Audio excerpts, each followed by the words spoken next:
Welcome to the verse-by-verse study of the book of Proverbs. We shall finish up chapter 22 today, beginning with verse 16, which is a repeated warning throughout Proverbs that ill-gotten gains will not profit.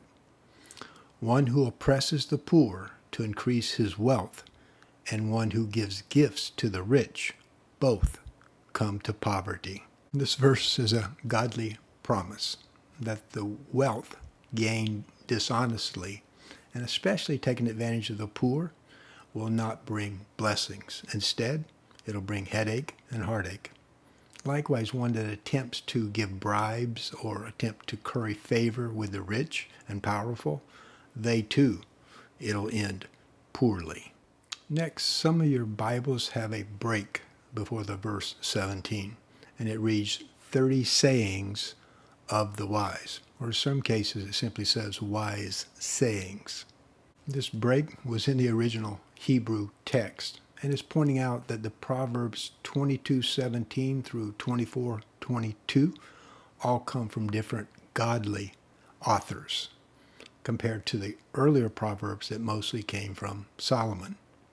And as we shall see, many of these are repeated themes that were the same in the preceding chapters. These 30 Proverbs will begin with an introductory prologue, beginning in verses 17 through 21, which again summarizes, it gives a beautiful summary of the blessings of God's wisdom. Pay attention and turn your ear to the sayings of the wise. Apply your heart to what I teach, for it is pleasing when you keep them in your heart and have them ready on your lips, so that your trust may be in the Lord. I teach you today, even you, have I not written 30 sayings for you, sayings of counsel and knowledge, teaching you to be honest and to speak the truth, so that you bring back truthful reports to those you serve. This introduction is saying for those that choose to walk honorably before God, they please God, like any parent would be pleased, and God will bless them. God will give us 30 Proverbs, which tell us how to be honorable, and they result in blessings of wisdom. And he encourages us to what? Write them on our hearts. Why? Because he knows that way they'll be on our lips, they'll be on our tongue, ready to use them. Because God knows that our true words and our true actions more often come from our heart, not our head. Verses 22 and 23 are a repeat from verse 16. Do not exploit the poor because they are poor, and do not crush the needy in court, for the Lord will take up their case and will exact life for life. It is a proven human weakness throughout time that too often the strong take advantage of the weak, whether it's a bully child on a playground field or as a powerful country exploiting or taking advantage of a smaller country. Exploitation can take on many forms. Here it's citing using the court system to take advantage of the poor or the naive by probably using bribes and legal loopholes, which God considers dishonorable. He calls us to be honorable and is promising a warning that he will look out for the poor even though perhaps no one else will.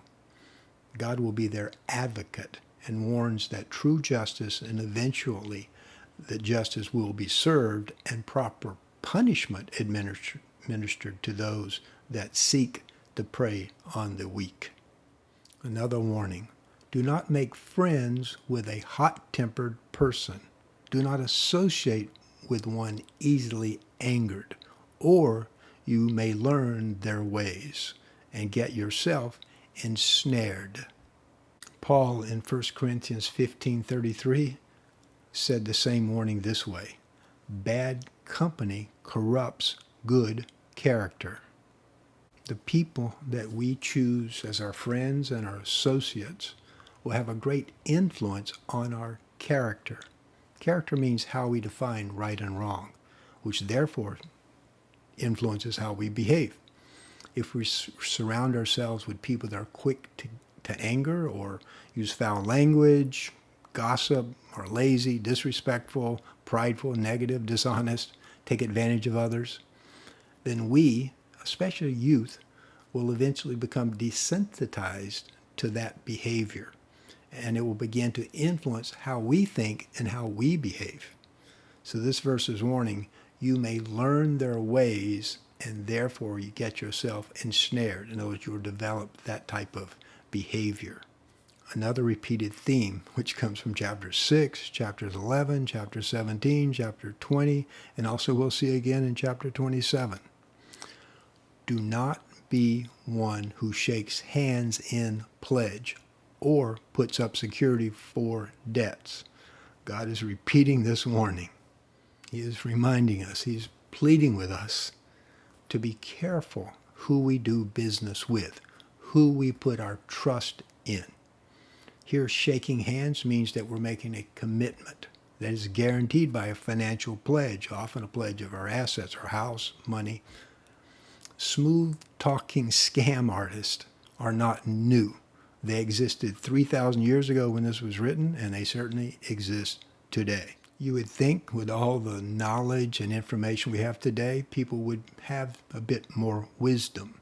But sadly, as godly wisdom has declined, scams have increased. They are up a whopping 70% in 2021, with some $5.8 billion in losses. And the elderly suffer the majority of these losses. So what happens when you make that pledge? You ignore God's advice and you agree to put up collateral, perhaps your home. Verse 27 tells us what happens. If you lack the means to pay, your very bed will be snatched from under you. God's practical wisdom is telling us to do our homework, to seek advice, to get godly counsel before we shake hands, not afterwards. Another repeated warning of dishonorable conduct. Do not move an ancient boundary stone set up by your ancestors. The Jewish system of defining property boundaries, property lines for a family-owned land, it was to set up 4 buried rock markers in each corner of the property to define where the land boundaries were in between your respective neighbors. And these markers were to be honored from generation to generation. The system works well until someone tries to cheat. If one neighbor becomes perhaps elderly or widowed, and the cheating neighbor could take advantage of that neighbor by going out in the middle of the night or what have you, and move that stone to expand their land size by encroaching into the neighbor's property. God is telling us that that is dishonorable behavior, and it will not go unpunished. Chapter 22 closes with verse 29 with a familiar theme, that the rewards, comparing the rewards of the diligent with those of the lazy. Do you see someone skilled in their work? They will serve before kings.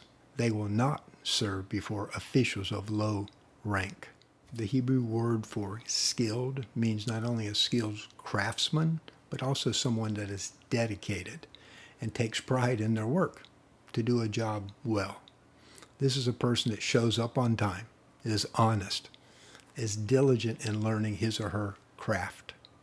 They make sure the job is done both with quality and efficiency, even in areas that you cannot see. They choose to do the right thing the right way. As a result, what? God promises to bless that person with a good name. A person will no longer have to do menial tasks because they have this reputation. They will have abundance of opportunities. The verse is saying even kings will seek out this person because of that reputation. That closes chapter 22, and we shall begin chapter 23 next week. Until then, may God bless you and your family with both his grace and his peace. Aloha.